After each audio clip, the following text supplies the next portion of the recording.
معصوم نے کہا ہے کہ اگر کسی مردہ جسم پر 70 بار یا 100 مرتبہ 100 بار سورہ فاتحہ سورہ الحمد پڑھ کر دم کیا جائے اور وہ جی اٹھے تو تعجب نہ کرنا۔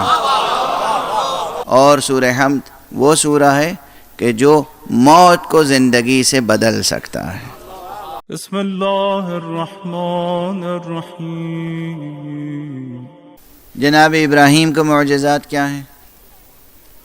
4 پرندوں کو لیا اور انہیں ٹکڑے ٹکڑے کر دیا، اور اس کے بعد پھر اسے مخلوط کر دیا، اور مخلوط کرنے کے بعد 4 چوٹیوں پر الگ الگ 4 پہاڑیوں پہ رکھ دیا، اور پھر انہیں آواز دی، اور وہ پرندے پھر مجسم اور زندہ اور صحیح و سالم ہو کر پرواز کرتے ہوئے خلیل حق کے سامنے آ گئے۔ کوئی معمولی معجزہ ہے؟ یہ کوئی معمولی معجزہ ہے؟ قرآن میں مذکور ہے نا، کسی روایت میں تو نہیں ہے کہ آپ کہیں ضعیف روایت ہے۔ یہ جناب عیسیٰ علی نبینا وعلیہ السلام کے معجزے، نابینا کو بینا کر دینا، مردے کو زندہ کر دینا۔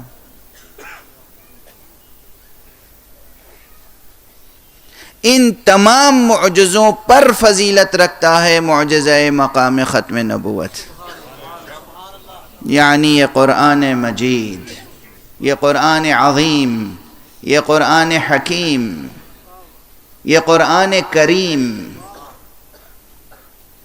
یہ نور مبین، یہ کتاب مبین، یہ ذکر حکیم۔ خود اس قرآن مجید کے کتنے نام ہیں؟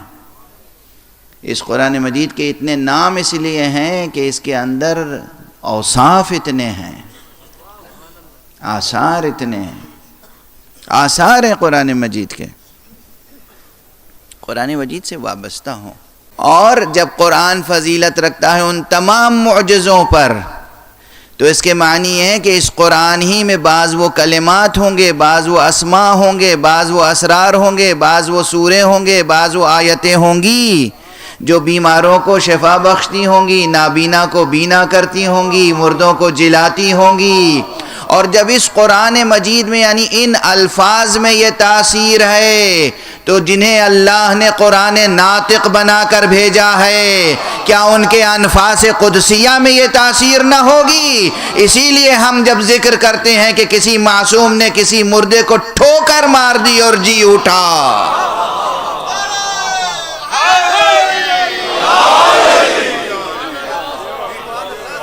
تو یہ کوئی مقام حیرت نہیں ہے، یہ کوئی تعجب کی بات نہیں ہے، یہ کوئی مبالغہ نہیں ہے، یہ کوئی شاعری نہیں ہے، یہ کوئی خطیبانہ مبالغہ بھی نہیں ہے، یہ سچائی ہے، حقیقت ہے۔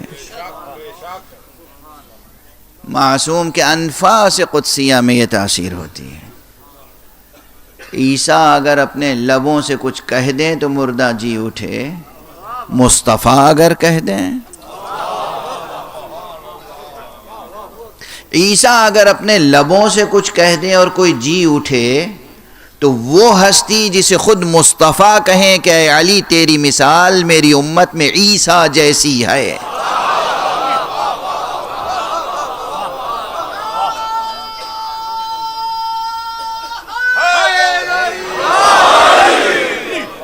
ایک صلوات پڑھ دیں محمد۔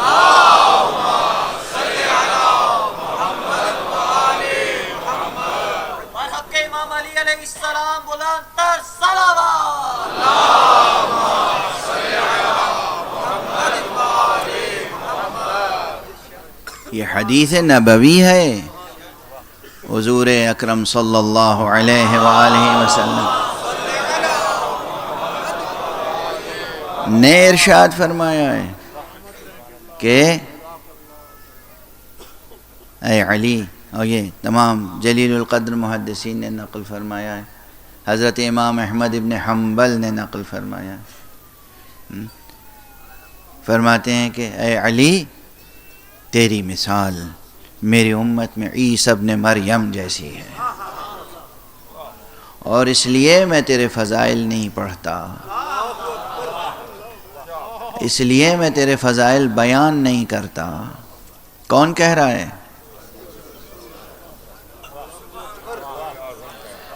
میں تیرے تمام کے تمام فضائل نہیں بیان کرتا، ورنہ یہ امت اسی طرح فتنے میں مبتلا ہو جائے گی جیسے امت عیسیٰ فتنے میں مبتلا ہو گئی۔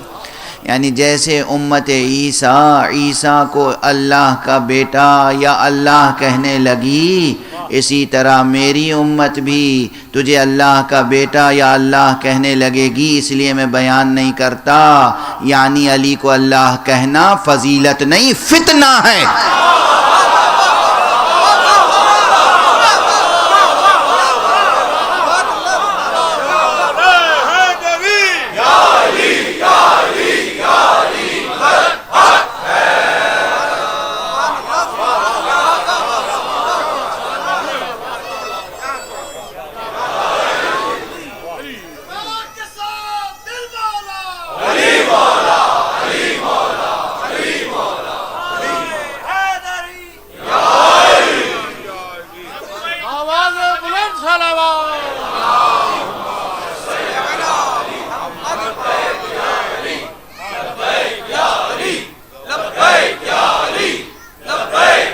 احسنتم لبیک یا علی۔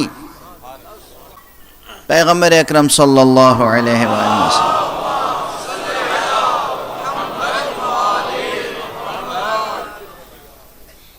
فرماتے ہیں کہ سورہ حمد، یہ سورہ فاتحہ، سورہ حمد یہ سورہ شفا ہے۔ جو بھی بیماری ہو، چاہے وہ ذہنی ہو، نفسیاتی ہو، اخلاقی ہو یا جسم، ہر بیماری کے لیے سورہ فاتحہ، سورہ حمد سورہ شفا ہے۔ یہ کس کا ارشاد ہے؟ پیغمبر اکرم صلی اللہ علیہ وسلم۔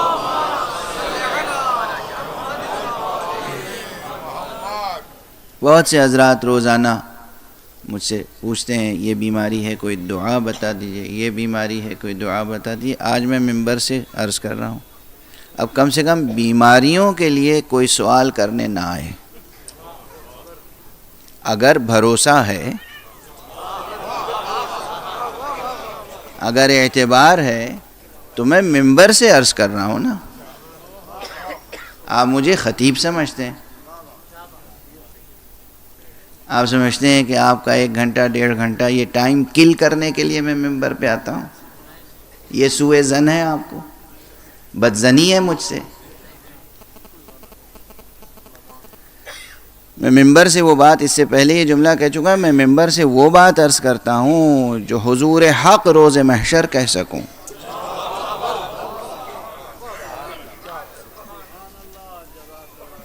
تو رسول اسلام خاتم النبیین صلی اللہ علیہ وآلہ وسلم کا ارشاد گرامی ہے۔ خواتین سن رہی ہیں، مرد سن رہے ہیں، بچے سن رہے ہیں، جوان سن رہے ہیں، بوڑھے سن رہے ہیں، بیمار سن رہے ہیں، صحت مند سن رہے ہیں، سب سن رہے ہیں۔ حضرت کا کیا ارشاد ہے کہ یہ سورہ حمد، سورہ فاتحہ، سورہ شفا ہے، اور جس نیت سے یہ سورہ پڑھا جائے، جس مرض کے لیے، اسی مرض میں یہ کارآمد ہوگا اور شفا بخش ہوگا انشاءاللہ بإذن اللہ۔ اور پھر فرماتے ہیں جس کو سورہ حمد سے شفا حاصل نہ ہو، اسے کسی دوا سے شفا حاصل نہیں ہو سکتی۔ آپ غور فرمائیں، جسے سورہ حمد سے شفا حاصل نہ ہو، اسے کسی دوا سے شفا حاصل نہیں ہو سکتی۔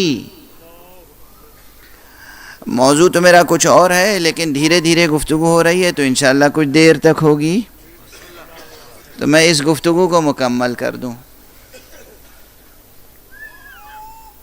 حضرت فرماتے ہیں سورہ حمد، سورہ فاتحہ، سورہ شفا ہے، جس مرض میں بھی جس نیت سے پڑھا جائے یہ سورہ، اس میں شفا بخش ہوگا۔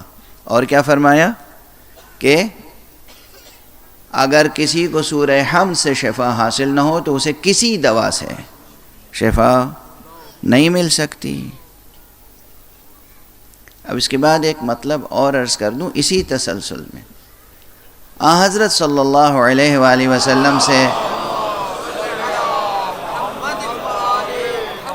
یا آپ کے اہل بیت سے ہونے والے ائمہ اطہار سے بہت سی روایتیں اور بھی مروی ہوئی ہیں جو طبی مسائل سے تعلق رکھتی ہیں۔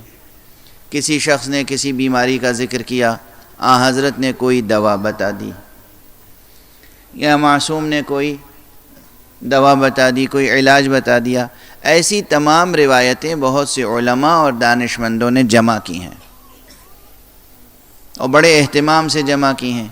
طب النبی یعنی نبی صلی اللہ علیہ وسلم کی طب، یا طب الائمہ اماموں کے طب، اس عنوان سے کتابیں ایک سے زیادہ ہیں، متعدد کتابیں بلکہ سینکڑوں کتابیں ہیں۔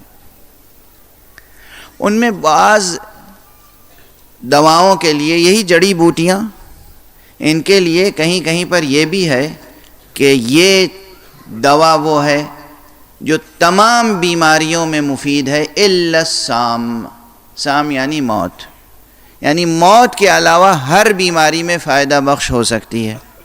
اللہ سبحانہ و تعالیٰ نے ایسی چیزیں پیدا کی ہیں جو ہر بیمار کو کسی نہ کسی درجے میں فائدہ پہنچاتی ہیں۔ اکثر بلکہ تمام تر مادی دواؤں کے سلسلے میں کہا گیا الا السام الا الموت، یعنی موت کے علاوہ ہر بیماری میں۔ لیکن معلوم ہے سورہ حمد کے لیے کیا فرمایا گیا ہے؟ معصوم نے کہا ہے کہ اگر کسی مردہ جسم پر 70 بار یا 100 مرتبہ 100 بار سورہ فاتحہ سورہ الحمد پڑھ کر دم کیا جائے اور وہ جی اٹھے تو تعجب نہ کرنا۔ یہ گزارشات یاد رہیں گے آپ کو اور آپ اس سے فائدہ اٹھائیں گے۔ کوئی بھی بیماری ہو، معمولی سی بیماری ہو یا خطرناک بیماریاں ہوں، مزمن بیماریاں ہوں، کوئی بھی بیماری ہو، قرآن شفا ہے۔ سورہ مبارکہ فاتحہ سورہ حمد شفا ہے، اور سورہ حمد وہ سورہ ہے کہ جو موت کو زندگی سے بدل سکتا ہے۔ بہرحال اب یہ قرآن مجید بہت سے ذہنوں میں اٹھنے والے سوالات کا جواب تو یہیں مل گیا ہوگا۔